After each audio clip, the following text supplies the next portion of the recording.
The knocking started at 11:40 on a Tuesday night, hard enough and fast enough that I was already moving toward the door before I'd fully processed being awake. Nova Brightwater stood on my porch in the middle of a downpour. No coat, soaked through, holding a 4-year-old wrapped in a blanket against her shoulder. The power had been out across the whole block for about 90 minutes at that point. Her face had the specific, controlled panic of someone actively holding themselves together for the benefit of a child. "I didn't know where else to go," she whispered. "I'm Elias Thornberry, 31, firefighter paramedic, and Nova has lived in the house next to mine for 2 years. In those 2 years, we'd built exactly the kind of friendly, boundaried neighbor relationship that involves borrowed tools, occasional driveway conversations, and absolutely no knowledge of each other's actual lives. The storm had been building since late afternoon, one of those systems that stalls over a county and just sits there, the kind that takes down power lines that should have been replaced 15 years ago. I'd been off shift since morning, had eaten dinner by candlelight out of a general sense of occasion, and had gone to bed early because there was nothing else productive available to a man in a dark house. "Come in, what's happening?" "My nephew, Theo. I'm watching him for my sister this week." She stepped inside, still holding him. "He has asthma. He needs a nebulizer treatment every 6 hours, and the power's been out for almost 2. And I've been sitting there watching the clock trying to figure out what to do. And then I remembered you're a paramedic, and how's his breathing right now? Faster than it should be, I think. I don't actually know what normal is for him. My sister left instructions, and I've read them 9 times, and none of it covers this." "Did you try calling anyone? Non-emergency line? Urgent care?" "Both. Non-emergency has a 90-minute callback estimate because half the county's out. Urgent care's closed. No power. The nearest ER is 40 minutes, and I don't have a car seat because my sister took hers." Her voice cracked slightly on the last part. "I've been going through options for an hour, and you were the last one on the list, and I should have come sooner. You came at exactly the right time. Sit down." I took the blanket edge back and looked at him properly. 4 years old, awake, alert, breathing at a rate I did not love, but which was not yet the rate that would have had me calling for a rig. "Okay, he's working harder than he should be, but he's not in trouble. We've got time. Sit down, both of you. I keep a generator in the garage. It's an occupational habit. You spend enough years walking into other people's worst nights, and you start over-preparing for your own. It took me 4 minutes to get it running, and another 2 to get an extension cord run through the kitchen window." "Where's the nebulizer?" "Still at my house. I just picked him up and ran." "Give me your key." "It's unlocked. I didn't lock it. I didn't lock the door, Elias. I just left with him." "That's fine. That's completely fine. Nobody's stealing anything in this weather." I was already pulling on boots. "Stay here. Keep him upright, not lying flat. 2 minutes. I want to be honest about the next 20 minutes, because they mattered more than anything either of us said. I went next door in the rain, found a nebulizer machine and a medication box on a kitchen counter, exactly where a panicked person had abandoned them, and came back. Before anything else, I read the medication label against the action plan her sister had left. Albuterol, correct concentration, correct age dosing, correct interval. The treatment he was already due for 2 hours ago. I want to be clear that I wasn't improvising anything. I was helping her follow instructions that had already been written by the people who knew this kid's lungs. I also told her, out loud, before I plugged anything in. If his work of breathing got worse, if he started using accessory muscles, if his color changed at all, I was calling 911 regardless of how overloaded dispatch was. That's not a judgment call you make alone in a living room with a generator running. Then I sat on my living room floor, holding a mask to a 4-year-old's face, while his aunt watched from 3 feet away, with her hands pressed together against her mouth. Theo did not want the mask. 4-year-olds rarely do, and a 4-year-old who has been carried through a rainstorm at midnight by a frightened adult wants it even less. "Okay, buddy, here's the deal." I held the mask a few inches off his face. This is a dragon mask. You breathe out through it and smoke comes out. You want to try being a dragon? He considered this with the full gravity of someone weighing a serious professional offer. Do I get to be a red dragon? You get to pick the color, that's the rule. Red. Red it is. I was a dragon for 8 minutes. Nova didn't move the entire time.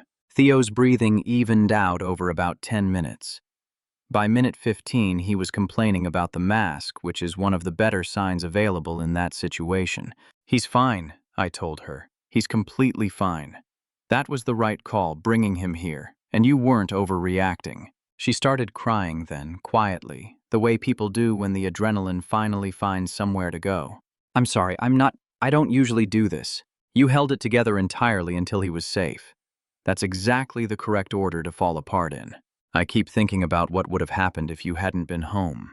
I was home. That's the only version that exists now. Don't build out the other one. It's not useful and it'll keep you up for a week.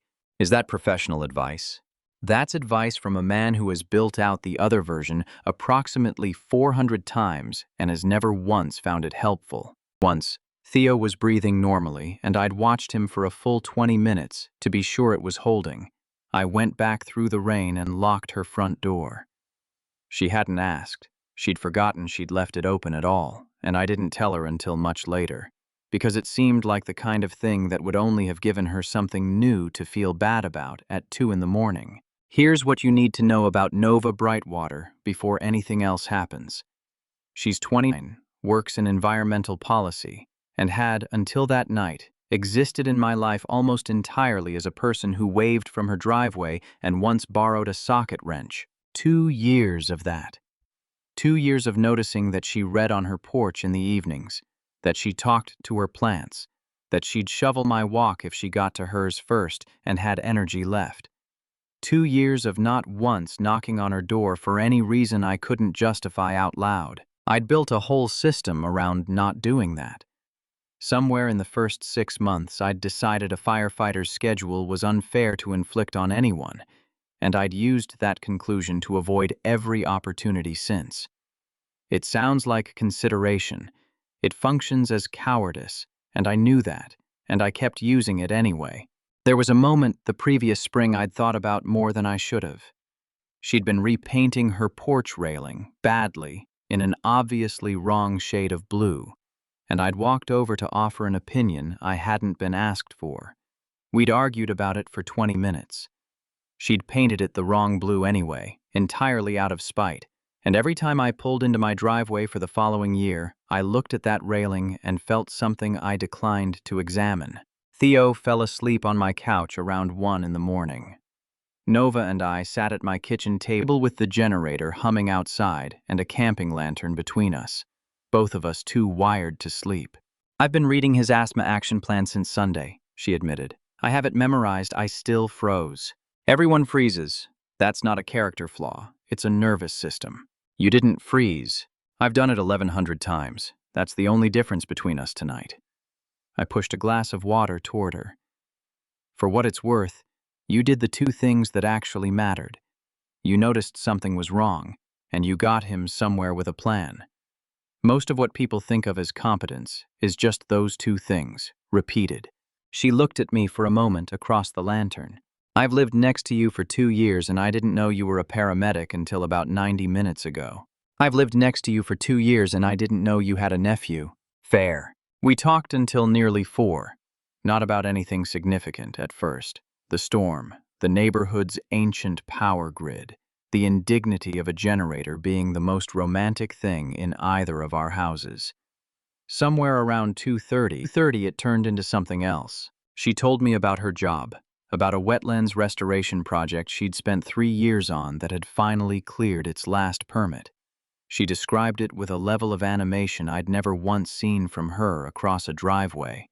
The bureaucratic warfare involved. The 2 separate occasions the whole thing had nearly died. The morning the final approval came through and she'd sat in her car outside the office and cried about a marsh. That's the least embarrassing thing I've ever heard someone admit to crying about, I told her. It's a genuinely excellent marsh, 1,100 acres. There are herons back that hadn't nested there since the 70s. You're allowed to be proud of that out loud, you know.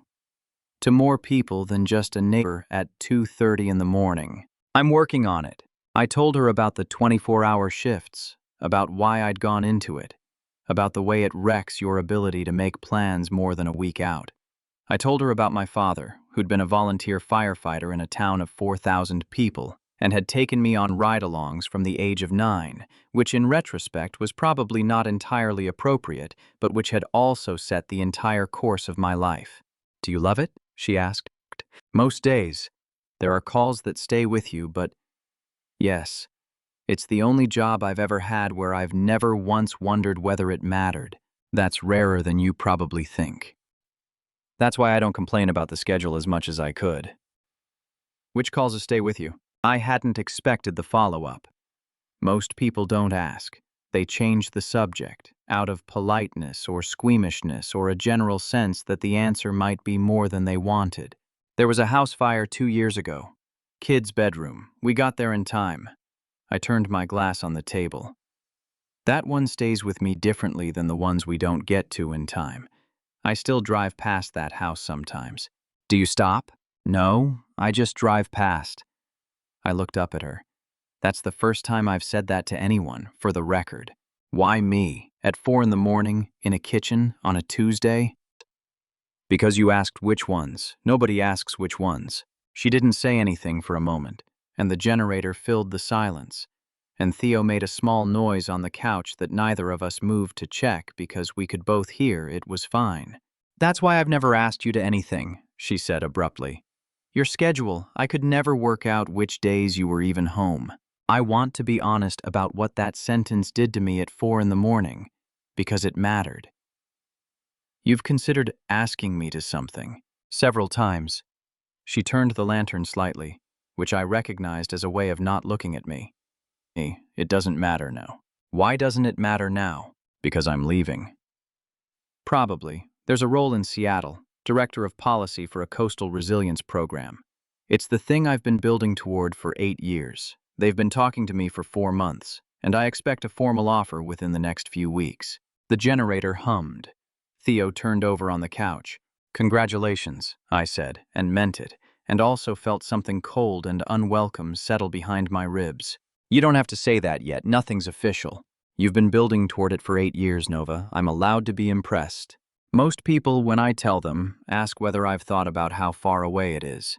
You've obviously thought about how far away it is. You've thought about it more than anyone asking would have. She looked at me across the lantern for a long moment. 2 years, she said. We've lived 30 feet apart for 2 years, and this is the first actual conversation we've had. I'm aware. That seems like a stupid way to have spent 2 years. It does when you put it like that, yes. She left just after 4, carrying Theo with my storm lantern in her free hand because the walk between our houses was still pitch dark and I wasn't letting her cross it blind. Bring it back whenever, I told her. She didn't bring it back. The power came back at some point the following afternoon. I know because I woke up to my microwave clock blinking and a text from a number I'd had saved for 2 years and used exactly twice, both times about a package delivery. Theo slept 9 hours. He has asked twice about the dragon mask. I have explained that dragons are not available on demand and he has taken it badly. Tell him dragons operate on an unpredictable schedule. Occupational solidarity. Hi says that's the worst news he's ever received. I read that exchange probably 4 times, which was, in retrospect, an early indicator of exactly where the following year was headed. I want to be clear about the 6 weeks that followed, because they were the strangest 6 weeks I've had in a long time. Everything changed and nothing did. We talked now, actually talked most evenings I was home, on her porch or mine. She learned my shift schedule. I learned Theo's entire personality secondhand, and then firsthand, when her sister came for a weekend and the boy identified me as the man with the breathing machine, and refused to be dissuaded from that title. Small things accumulated. She started leaving her porch light on when she knew I was on a night shift, so I'd have something to come home to besides a dark street. a detail she never mentioned and never once acknowledged when I thanked her for it. I started keeping the generator serviced with far more diligence than it had previously received. Theo's parents sent a card, actual paper, in the actual mail, which nobody does anymore. Inside it was a drawing, a stick figure with what appeared to be a fire hat, holding a rectangle labeled "Breathing Machine," next to a smaller stick figure captioned "Me." Nova brought it over the day it arrived and stood in my kitchen while I read it approximately 4 times. "He made her mail it," she said. "She tried to just send a photo. He wasn't having it. This is going on the fridge." It's going to be on that fridge in 10 years, isn't it? Almost certainly. There was a Sunday in October where she came over to return a dish and stayed 6 hours. Neither of us planned it. We ended up on my back steps in the cold with a blanket and an unreasonable amount of tea, talking about nothing. And I remember thinking, with the specific clarity that arrives exactly once and then never conveniently again, that this was the best day I'd had in probably 3 years, and that I'd done nothing to earn it except be home. None of it went anywhere. Neither of us let it. I understood exactly why I wasn't letting it, and I made myself say it out loud to my brother, because saying a thing out loud is the only reliable way I know to check whether it's cowardice. "She's leaving," I told him. "The job's real. It's the thing she's wanted for a decade." So if I say something now, I put my thumb on the scale of the biggest decision of her career. She's 29. She'd resent me by year 3. That's a fairly noble way to describe not asking. "It's not the same thing." "It might be," he said, "but I'll grant you it's the better version of the same thing." "You don't sound convinced." "I'm not convinced. I also don't think I get a vote." He was quiet for a second. "Can I say the annoying thing? You're going to regardless. You've had 2 years to say something with no job in Seattle anywhere in the picture. The job's a genuinely good reason. It's also the 4th or 5th good reason you've had in a row, and at some point a man has to notice the pattern." I noticed the pattern. I did not act on noticing the pattern, which is its own kind of answer. The offer came through in early November. She told me on her porch, still holding her phone, in a voice that couldn't decide what it wanted to be. "It's official. Seattle. Start date's the 2nd week of January." "Nova, that's genuinely enormous. Congratulations." "I have 3 weeks to accept." We stood there in the cold for a while. She'd painted the railing the wrong blue, and I was leaning on it, which felt like a joke the universe was making at my expense. "Say something," she said. "I've said congratulations. I meant it. That's not what I mean, and you know it." "You're not going to say anything," she said when I didn't respond. Not a question. "About what?" "Elias. I want to be honest about how close I came, standing on that porch, to being a far worse person than I wanted to be." I had the sentence fully formed. I could feel the shape of it in my mouth. "Don't go." 2 words. Not even a difficult sentence, structurally. "No," I said, "I'm not." "Why not?" "Because you'd hear it, and it would sit in the room while you made the decision, and you'd never be able to fully separate it out again. You've worked 8 years for this. You don't need me in the middle of it." That's an infuriating amount of restraint. I'm aware. I could ask you directly, right now. I could just ask, and then you'd have to answer, and it wouldn't be you volunteering it. "You could," I agreed. "I'd probably answer honestly. I'd also spend the next decade wondering whether I'd let you do that on purpose." She let out a breath that was almost a laugh, and entirely not one. "I'd like it noted," she said carefully, "that I don't necessarily agree with the strategy." Noted. The 3 weeks she had to decide were, by some margin, the worst 3 weeks of that entire year. I saw her nearly every day. We talked about the job constantly and about the actual subject exactly. Never. She'd think out loud about housing costs in Seattle and about whether the program's funding was stable past year 2, and I'd offer useful practical input while holding a completely different conversation in my head. My brother called it precisely what it was. "You're helping her leave. I'm helping her make a good decision." "Elias, you drove her to the airport for the site visit. She needed a ride at 5 in the morning. There are cars that come to your house now. There's an entire industry. I'm aware of the industry. Then be aware of what you're doing. That's all I'm saying. I'm not telling you you're wrong. I'm telling you that you're doing something difficult on purpose, and you should at least know you're doing it. There was one evening during those 3 weeks I've thought about more than the rest. She came over with a spreadsheet, an actual spreadsheet, printed, because the version on her laptop had stopped feeling real to her, laying out cost of living, salary, program funding stability, and a column she'd labeled simply Other, with nothing filled in under it. What's the empty column? Everything I'm not putting in a spreadsheet, she said. I made it so I'd stop pretending it wasn't a factor. I'm not going to fill it in. I just wanted it visible. We went through the rest of the sheet line by line for 2 hours. Neither of us mentioned the empty column again. She accepted the job 9 days later. I found out from a text, which was probably kinder for both of us than the alternative. I sent back something appropriately congratulatory, and then sat in my kitchen for a long time feeling exactly as bad as I'd expected to feel. The next 6 weeks were logistics. She sold the house in 11 days. I helped her move furniture on 2 of my off days and did not at any point say the thing. The second of those days was the harder one. We were down to the last of it. A bookshelf, a box of kitchen things, the porch chair she'd read in for 2 years. She stood in the empty living room of a house I'd looked at across a driveway for 2 years, and neither of us said anything for probably a full minute. It's smaller than I remember, she said finally. They always are, empty. You've done this before. 4 times. It never stops being strange. She picked up the last box. I picked up the chair. Neither of us mentioned that this was, functionally, the end of something we'd never once named out loud. I carried the porch chair to the truck. She stood in the driveway watching me load it, and when I turned around, she was looking at the railing. I painted that the wrong color on purpose, she said. I know. You knew? Nova, I gave you a 20-minute unsolicited opinion about a railing. I've known since the day you finished it. 2 years and you never said anything about that either. No? She looked at me for a long moment, and I understood, clearly in a way I'd been avoiding, that she was giving me one more opening, and that this was probably the last one she'd give. I picked up the box of kitchen things instead. Her last night in the neighborhood, she came over with 2 beers and the storm lantern.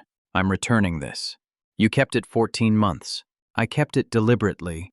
She set it on my counter. I want to say something, and I need you to let me finish, because I've rehearsed it and I'll lose it if you interrupt. Go ahead. I know why you didn't say anything. I understood it at the time, and I've understood it more every week since. You were right that it would have sat in the room. It would have. I might have stayed, and I'd have spent a decade not knowing whether I'd chosen that for myself. She took a breath. I also want you to know that I've been quite angry about it for 2 months, and that both of those things are true simultaneously. That's fair. I'm not finished. She put both hands flat on the counter. I'm going to Seattle. I'm taking the job, and I would like, if you're willing, to try this anyway. Badly. Across 2,000 miles, with your schedule and my schedule and every practical reason it shouldn't work. I'd rather do it badly than not do it. You've thought about the actual numbers on this. I've thought about nothing else for 6 weeks. I know what the odds are. I've read far more than is healthy about how these things usually go. She held my eyes. I want to try anyway. I'm asking you to want to try anyway. The correct response involved a long list of sensible caveats about distance and timing and how rarely these things survive. I didn't offer any of them. I crossed the kitchen, and the kiss that followed started careful. The particular carefulness of 2 people who'd spent 14 months being deliberately, exhaustingly responsible about each other. Then it went warm, her hands finding the front of my shirt with a certainty that made every one of those 14 months feel far more mutual than I'd let myself believe. And then, for one long, unhurried moment, it went past warm entirely, into something that made an ordinary kitchen at 11 at night feel like exactly the right place for 2 years of neighborly restraint to finally give out. We broke apart to the sound of the storm lantern falling off the counter, which neither of us picked up for some time. For the record, she said eventually, that was much better than the version I'd been imagining. How long have you been imagining a version? Elias, I kept the lantern for 14 months. That's not an answer. It's the only answer I'm giving you tonight. She left for Seattle 4 days later. I drove her to the airport, which was, as my brother pointed out later, entirely on brand. We didn't say much on the way. There wasn't a version of that drive that improved with conversation. 11 weeks, she said, at the drop-off. That's the first time I can get back. I've already checked. 11 weeks is fine. 11 weeks is not fine, Elias. I'm choosing to do it anyway. There's a difference, and I'd like credit for it.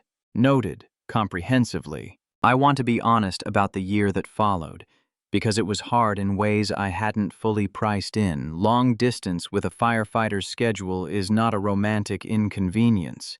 It's a logistical war.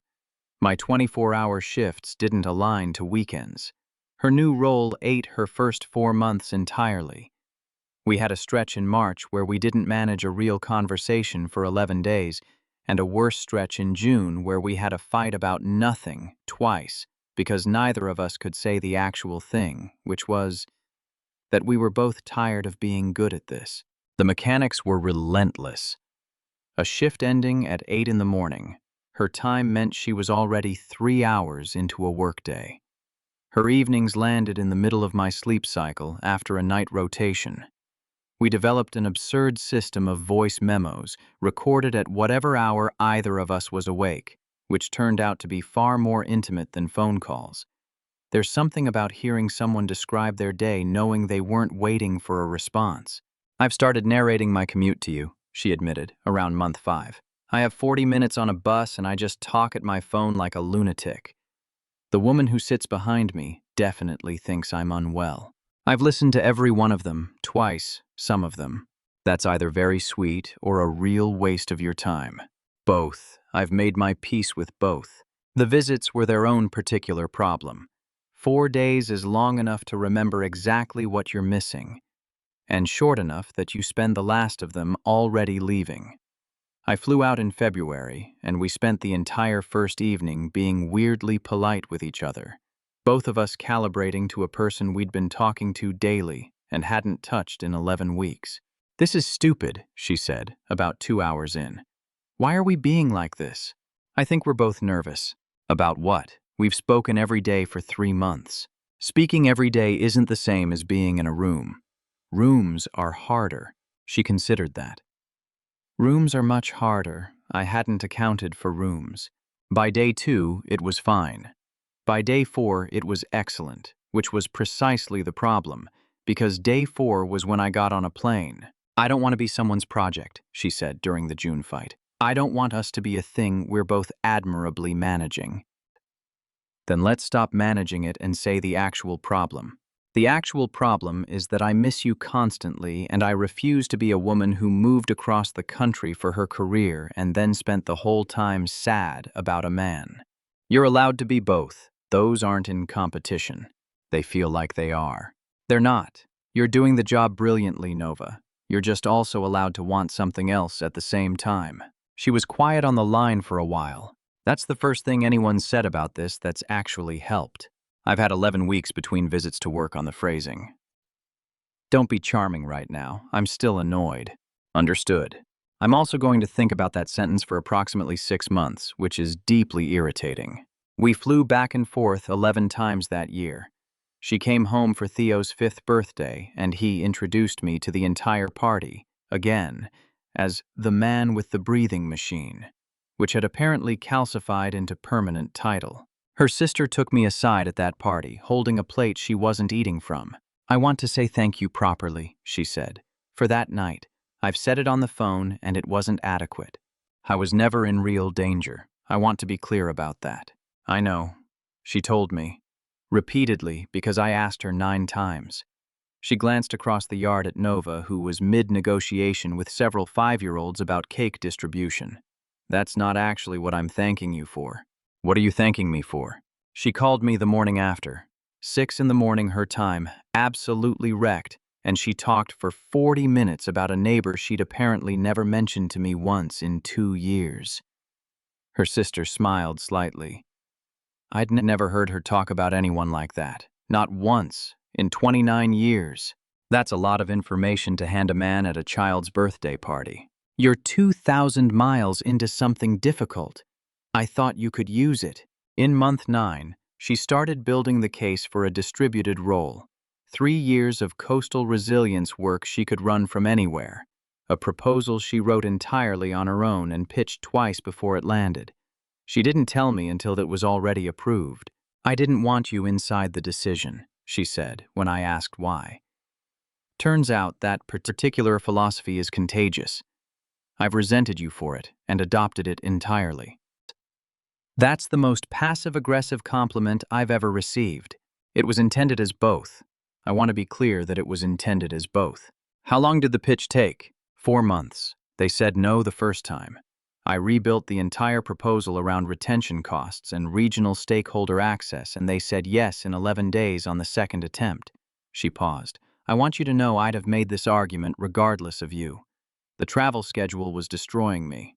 You just made the math much more motivating. I'll take much more motivating. She moved back in month 14. Not to the house next to mine, that had sold long ago, but to a place 11 minutes away, which after 2,000 miles felt like nothing at all. The first week she was back was, unexpectedly, harder than any week of the distance had been. We'd spent 14 months building a relationship out of voice memos and airport pickups and the concentrated intensity of 4-day visits. Ordinary Tuesdays turned out to require an entirely different skill set. I don't know what we do on a Wednesday, she admitted, about a week in. I have no idea. Every time we've been in the same room for a year, it's been a countdown. We could try just being in the same room without a countdown.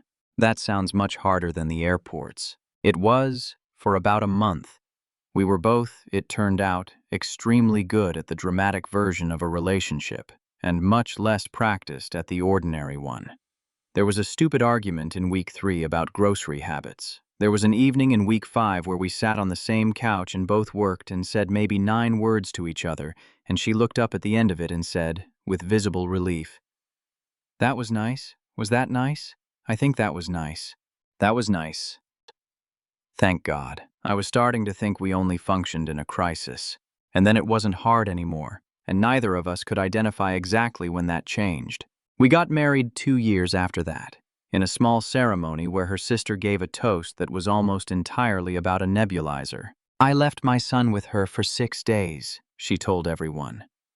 In that time, she managed to acquire a paramedic permanently. I've since asked her to babysit a great deal more often.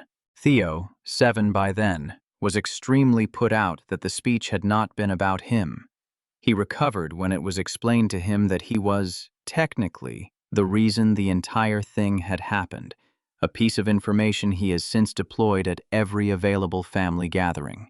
I did that, he tells people with total confidence. I had asthma and now they're married. Nobody has yet found a way to correct him that survives scrutiny. My brother, who had spent most of that first year telling me I was being an idiot in a noble direction, gave a toast that was mercifully short. He waited 2 years to say anything, then didn't say anything for 3 more weeks when it counted most, he told the room. I want everyone to understand that this was, in fact, the correct call, and that it nearly killed him, and that he'd do it again. He raised his glass. To the most inefficient romance I have ever personally witnessed. The storm lantern sits on a shelf in our hallway. It doesn't work anymore. Something in the housing cracked when it hit the kitchen floor that night, and neither of us has ever had it fixed. We should get a new one, Nova said once, looking at it. We have 4 working flashlights. That's not what I meant. I know, that one's not for using. I think about that night more than I probably let on. Not the medical part. That part I've done 1,000 times and will do 1,000 more. The part I think about is the 40 seconds before it, standing in a dark hallway, hearing someone hit my door hard enough that the frame moved, and having absolutely no idea that the next 2 years of my life were about to reorganize themselves around whoever was on the other side. I've walked into a great many other people's worst nights. It had never once occurred to me that one of them would turn out to be the best thing that ever happened to me. Theo's 12 now. He still calls me the man with the breathing machine, entirely ironically at this point, which is somehow worse. Have you ever had someone show up at your door on the worst night of their week and change the shape of your entire life? Tell me your story in the comments. If you liked this one, leave a like, subscribe, and I'll see you in the next video.